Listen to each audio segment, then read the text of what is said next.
Hey guys, thanks for dialing in. Quick update here after the 12 o'clock games. It's about 3:37 on the East Coast. Just finished watching the Ohio State Michigan game, and sorry for all the background and the noise. I'm actually at a winery. Was able to catch the entire fourth quarter of the game and most of the first half.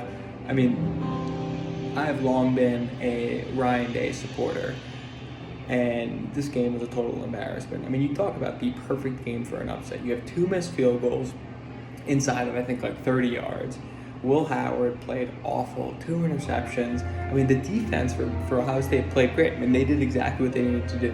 They held the team to 30 points. Don't let anyone point to that Khalil Mullings long run that got him in field goal range for the go-ahead field goal. I mean, you give up 13 points. They got interceptions in the red zone when they needed to. This is completely on the offense. And I know Ryan Day doesn't call the plays anymore, it's Chip Kelly, but this game is completely on the offense, completely on the coaching staff.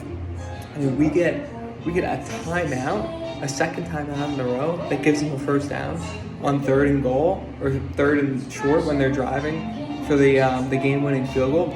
That just took a bunch of time off the clock. And yes, Ryan Day had to take the time out because they had 12 guys in the field. But who's the one that's sending 12 guys in the field? I mean, just total embarrassment. So you got that issue. What else would I go through? I think, like I said, the risk that worried me, and I thought we were going to overcome this with Ohio State, but the risk that worried me was this Ohio State offensive line that was a patchwork offensive line against the Michigan defensive line. The Michigan defensive line dominated all game. I mean, they got pressure. They affected Will Howard. Those 2 interceptions were horrible throws, completely on Will Howard. And I think it's because of the pressure that Michigan was able to get.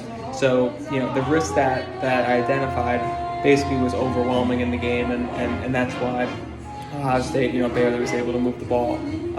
So the Ohio State offense just really bad performance, and I just don't get how, unless they're triple covering Jeremiah Smith and Emeka Egbuka, how is Ohio State not at least challenging these defensive backs for Michigan and throwing the ball up to Jeremiah Smith and Egbuka? Like, it doesn't make any sense. It seems like Will Howard is getting too cute. His confidence was shot throughout the game. And the one thing with Ohio State is, Will Howard has gotten hype all year. Everyone talked about how great he played in the Oregon game. He had 350 plus passing yards.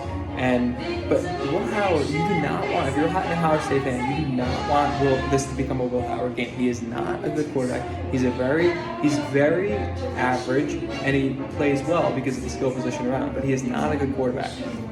So this became a Will Howard game, and you see exactly what happened. Ohio State, putting aside the game-winning field goal, their defense gave up 5 yards on the 2 scoring drives for Michigan. Will Howard throws a horrible interception inside his own 20-yard line that gave Michigan a free touchdown, and then they also gave up the field goal on the bad punt. And then the last thing I would say is, you get the missed field goals. Like I said, perfect game for an upset. You got the missed field goals, 2 missed field goals for Ohio State that obviously made the difference in the game. So you got those 2. Then you have, the screwed up 12 men on the field, timeout, gives them a first down. You have Will Howard just forgetting how to play quarterback, 2 interceptions. You have Carnell Tate dropping 2nd and 5, drops a pass right into his hands. There would have been a 10-yard run and a 10-yard catch and a first down. And Ohio State, before that last drive, had 3 plays in the fourth quarter. 3 plays, they had to throw it out. Which is a total embarrassment from Ryan Day. And like I said, I have long been a Ryan Day supporter and a Ryan Day backer. I think he's a great coach. I think he gets a lot of hate for really, up until this game, being 2-3 against Michigan. I know everyone says he's 1-3. Ohio State would have blew Michigan out of the building in 2020 if Michigan didn't just come up with a reason not to play the game. So he was 2-3 coming to this game. Now he's 2-4, and the last 2 years have been a total embarrassment for Ryan Day. And I don't think you should fire the coach. I think he does exactly what he needs to for Ohio State. I still think Ohio State should get into the playoff despite this loss.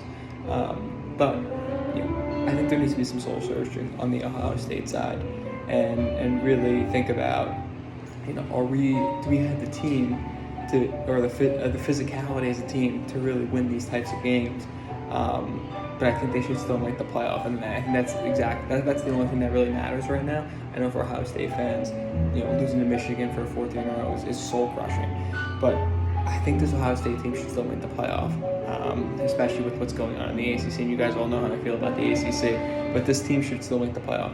But right now, for today. Just an absolute embarrassment for Ryan Day and this coaching staff not having his team ready to go for this game. Thanks all for dialing in. We'll follow up with more thoughts maybe after the 3:30s and definitely tonight after the 7:30s. Thanks.